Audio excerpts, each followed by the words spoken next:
we're going to face each other with a little bit of a distance. And so when I'm in this position, I'm listening to the conversation. So for me, I'm going to tell my story, whatever it is. But I'm feeling right now, it could be like I'm feeling not very much, or it could be feeling a lot, you know, like anything. She's going to hold space for me, and then I'm going to finish my phrase, and I'm going to hold space for her. I'm going to converse, and she's going to move. As a glorious wonder she is. Right?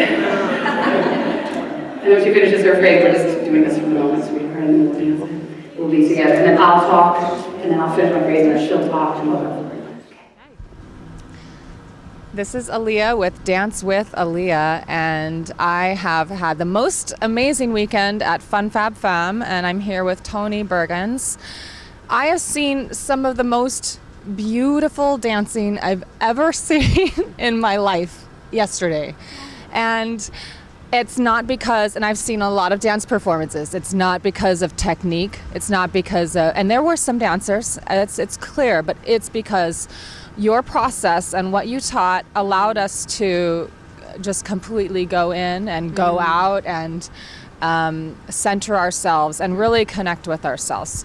So I'm so excited to interview you of Journey Dance, and I would love to know more about you and your process. So please tell us, how did you come upon this work, this Journey Dance work? Wow. Okay. Well, let's see. It's a life story, you know. It's an evolutionary process. As a young, regular girl growing up, I had a lot of issues and things happening in my life, from the body to the emotions. And what I discovered over many years of struggling was that I had to really get out of my mind. And my mind was really running the show, and I wasn't embodied, and I was kind of just doing what you're supposed to do. And I feel very lucky because I had a spiritual awakening. I call it that. I had a moment around between 23 and 24. This year was extremely huge for me. It's been a long time since then, and I still feel like that way though. But I had a realization when I was on the dance floor. I had been really into aerobics and fitness, and I was really, I was always in the body, but it was always for the wrong reasons. It was more like a perfectionistic goal. I wanted to be this thing that I want to look like. It was more from that angle. So when I had this moment of dancing in an open container with no mirrors, and this wonderful facilitator that he has passed away since, but he said something to us as we're dancing around. I was at a Kripalu Center in Massachusetts, and I went to impress someone, and I ended up on the dance floor crying in a heap of tears because he said, you're beautiful, and he kept saying it, and I was just like, oh my God, and it hit me, and we had this connection with the earth. And yeah, it was one of those moments of, oh my God, this is my medicine. I have to take this medicine. Oh my God. And it was like, I took it, and it was no more mirrors. And that was it for me. That was like the beginning of my real spirit quest, where things started shifting. And I started to dance. And I danced, I think I learned more dance technique and dance forms in 2 years than most people attempt to do. I went to every class, I did everything I could do. And I did a teacher training, what was once called Dance Kinetics, in 1990. I think it was 4 or 5, but I honestly can't remember right this moment. It's either 4 or 5. I think it was 5. And I was teaching, and it was much more movement, copy me, copy you kind of thing. And over the couple of years of doing that, I realized that I had some stuff to burn. I had to deal with my mind. I still wasn't really there yet. And I discovered that I had to get into my body, and I started doing contact improvisation. That was my first embodiment. That was my first love. Contact improvisation was my first love because it got me into my body so fully. You know what contact improvisation is? Bit. Okay. Well, it involves a lot of floor work, rolling, pouring, connecting, touch, and it really did. It was part of my healing. It's both men and women. It's both men and women, yeah. So I learned a lot about that. I did some BMC work with many different teachers because I lived in that area, which is body mind centering, and I began to develop my embodiment work, which was kind of a blend of all these things that I had been doing. And then this part of me arrived one day. I swear, no joke, one day I'm on the dance floor, and I was teaching at Kripalu. I got on the sub list, and I started to rock and had a lot of fun. And one day I realized I was just in such a foul mood before I was getting there. And I said, I have to do something about this. So this music was playing and I was doing this drumming thing, and we ended up in this circle and we started spinning, and all of a sudden I said, let's make a fire. Let's get the logs. And it was very like, kindergartenish at the time. I didn't realize I was going into a shamanic state until much later, and then slowly it began to become this thing, which I call the fire ceremony. And Journey Dance is full of these healing containers, little ritual processes where you are out of the regular daily life and you're in another opportunity to look at yourself. Does that make sense? Yes. Yeah, so I started this fire ceremony and I just started burning and burning and burning. I think I burned fire ceremony for about 6 years. Like, that's all I did every time I went to the dance floor. I did the whole dance and I burned and burned and burned until I started to become more and more aware that, this is actually a process. Okay, there's more opportunities here. So then I studied, along with all of this, the long story short is, along with all of this, I was studying psychodrama. I was in a playback theater company, and I had done a lot of work with the emotional body. So emotions was what I studied. Now I'm getting out of my mind, right? I'm getting into my body. Emotions is my study. I was doing tons of theater work with this wonderful company called Drama Works, and I worked with them for 7 years, and we developed tons and tons of processes together. And I started bringing them to the dance floor in a different way, and I would do these what's called Gestalt splits. So you take yourself, and you, like we did yesterday in the class, I had you meet your inner medicine woman or your inner shaman.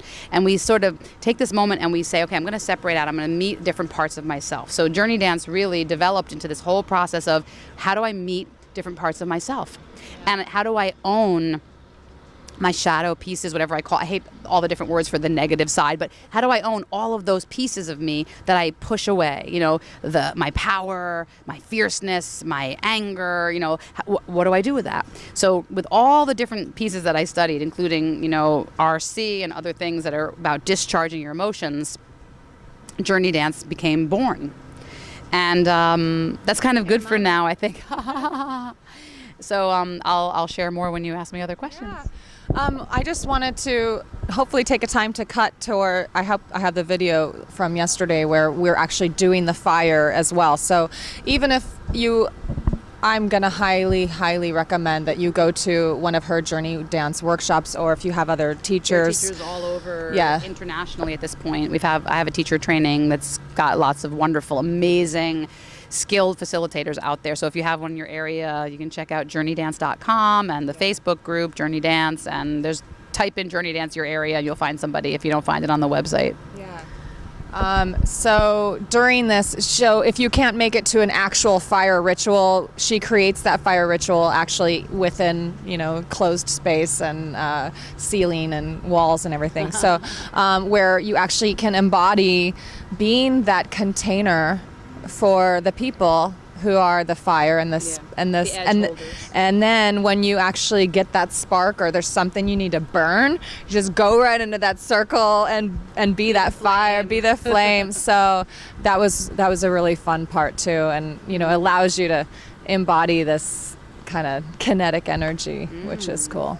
Yeah. So you actually, was it only when you were 23 you started dancing, or were you doing dancing when you were a kid too? I think when I was a kid, I always tell this joke, like all the ballerinas were on the stage and I was the bear. Like I had little bear costume on and I was tossing the little pedals. I was like never the ballerina, I was like in gymnastics, they're like, yeah, you're a little top heavy because I wanted to do the uneven bars. They're like, you do beam, you do tumbling. So it was like, I had a lot of shutdown experiences about being the thing that I thought was the thing that I was supposed to be.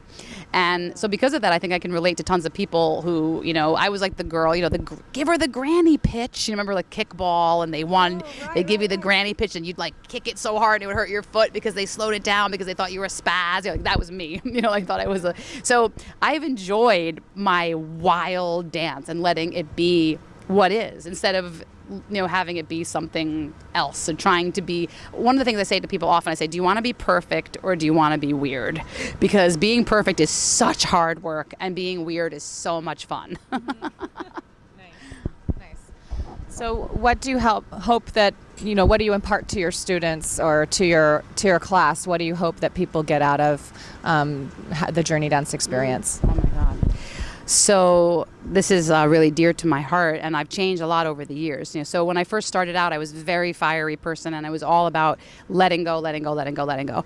And as I've been really moving into more intimacy with myself, I want that for other people. I want people to love themselves.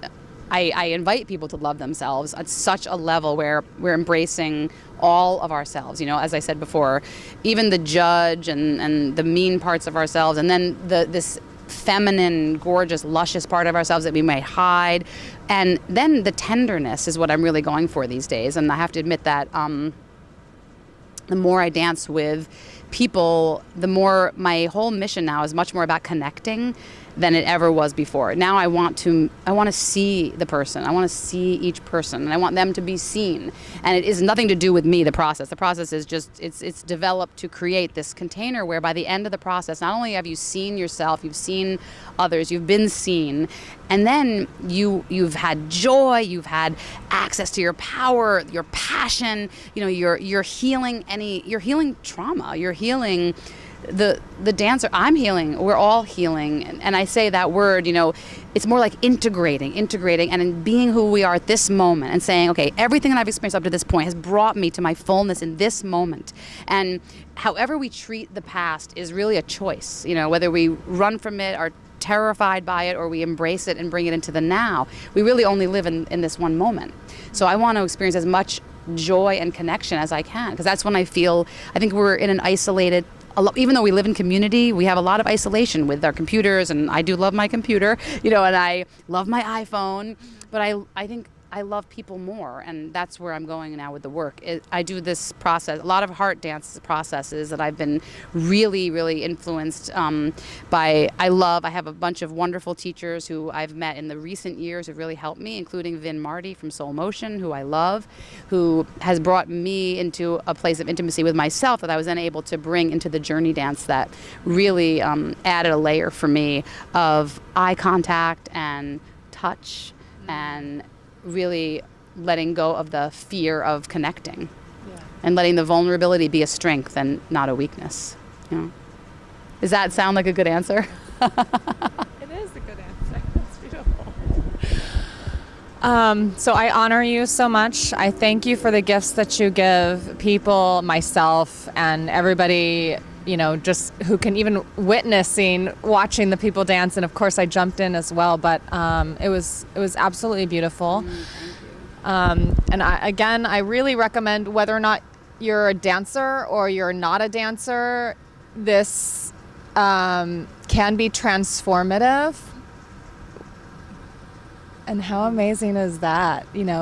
Even more so than just going to a dance class and picking up some moves, but actually having some self-transformation. It's really beautiful. So thank you for that. You're welcome. Yeah. I can add something. Yes. Yeah. So as you're speaking, I was thinking, I think what I really want people to remember is that life is magical and that we can open to the joy of experience. And we came into this body. I spent a lot of years trying to get out of the body. That was kind of my thing, like, get me out of here. I cannot stand feeling, because feeling was so frightening, because it's such a huge world we live in. And there's so much, of everything going on at once. There's joy, there's suffering, there's pain, there's pleasure, there's all of it. And really to embrace this lifetime and to really be in it. It's pointless to be wanting to get away, because we came here for a reason. I mean, I do believe that we come into a body and that I am the soul in this body. And I really find that on the dance floor, when the energy builds to the point where I feel this, yesterday we did this exercise that I call the energy exercise of prayer. And we felt our visceral, my hands were shaking, and the energy, I literally didn't feel like I was a human. I felt like I was a star or something going, and everybody was in it. And that's when we remember that we are so much more. Does that make sense? Like, we are in the physical body, but we are so much more. We are these massive creators with incredible vision and the ability to manifest and the ability to bring more joy and to share the joy and to really amplify the planet's vibration. And that's really where I'm going. And that's where I want to take people with me and enjoy it and just be a servant to life in that way, because I really don't have any other choice. Blessings. Thank you so much for your time. Yeah. Thanks for watching Dance with Alia. you.